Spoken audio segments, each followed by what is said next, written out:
जब पहली बार सरकार बनी आम आदमी पार्टी की तो गठबंधन कांग्रेस के साथ था। आपके पास बहुत सारे सवाल भी आते होंगे ये। हाँ आते। मेरा इसमें एडिशनल सवाल ये रहेगा कि जब आपने कांग्रेस के साथ गठबंधन किया, आम आदमी पार्टी और कांग्रेस का गठबंधन हुआ, सरकार 40-45 दिन चली, तब शीला जी को बुरा लगा था?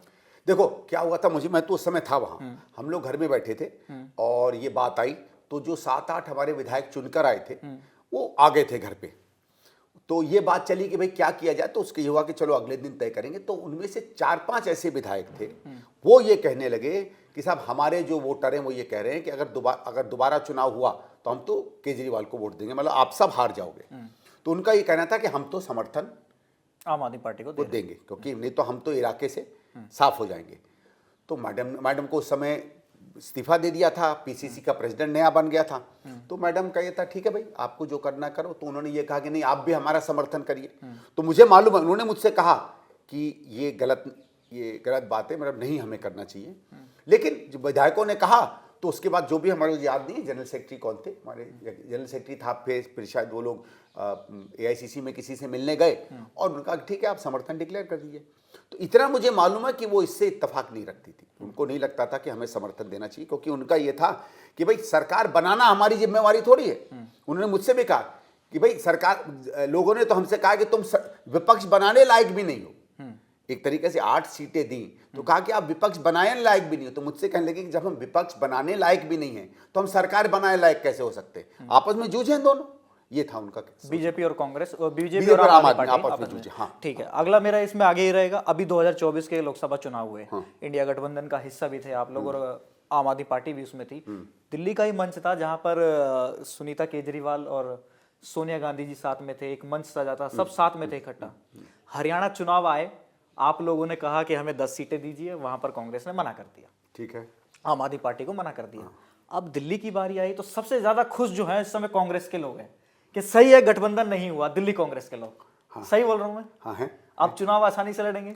चुनाव लड़ेंगे और चुनाव कभी आसान नहीं होता, चुनाव हमेशा जद्दोजहद होती है। नहीं, अब दिमाग अब मैं ये कहूंगा कि हम चुनाव अपने मुद्दों पे मजे से, अपने तरीके से और अपनी राजनीति के स्टाइल से लड़ेंगे, अपने कैडर बेस के साथ चुनाव लड़ेंगे। अपने कैडर बेस, वो जो कैडर बेस जो केजरीवाल जी ने खत्म कर दिया था वो वापस लौट सकता है? देखो साहब एक चीज क्योंकि बीजेपी के पास तो बीजेपी का वोट है, कांग्रेस का जो वोट था वही ट्रांसफर हुआ हमारे। देखो ऐसा है, कुछ कांग्रेस का वोट भी ट्रांसफर हुआ था और कुछ ऐसा है, एक बहुत बड़ा तबका है जो डेवलपमेंट देखता है, जिसको सिर्फ फ्री बिजली फ्री पानी से उतना अट्रैक्शन नहीं है जितना कुछ लोगों को होगा। वो भी एक बहुत बड़ा वर्ग है जो आज शीला जी को याद कर रहा है, उस समय भी करता था। ठीक है, ऐसा बहुत सा वोटर है, आप समझ लो अगर माने कि 30% एक स्टैंडर्ड वोट है बीजेपी का, तो मेरे ख्याल से उसमें 7-8-10% ऐसा वोटर है जो अगर उसको दिखता है कि शीला जी वाली दिल्ली वापस आ जाएगी तो हो सकता है स्टेट में वो बीजेपी को छोड़ के कांग्रेस में आए, और हमारा भी ये रणनीति में है। तो हमें लगता है कि हमें समझ लो अगर जितना वोट आएगा तो हो सकता है 61% तक 65% तक अगर हमको आम आदमी का वोटर हमारे पास आता है तो 30-35-40% जो वोट हमको टोटल आएगा वो बीजेपी से भी आ सकता है। ये मत समझना, देखो बीजेपी में एक वोटर है जो ट्रेडिशनल बीजेपी वोटर है, हम उसको आरएसएस का वोटर कह लें, सांप्रदायिक मामलों में हार्डकोर जिसको कह सकते हैं। हार्डकोर तो किसी पार्टी का कहीं नहीं जाता, वो हमारा ही चला गया आम आदमी पार्टी भी, वो अलग बात है।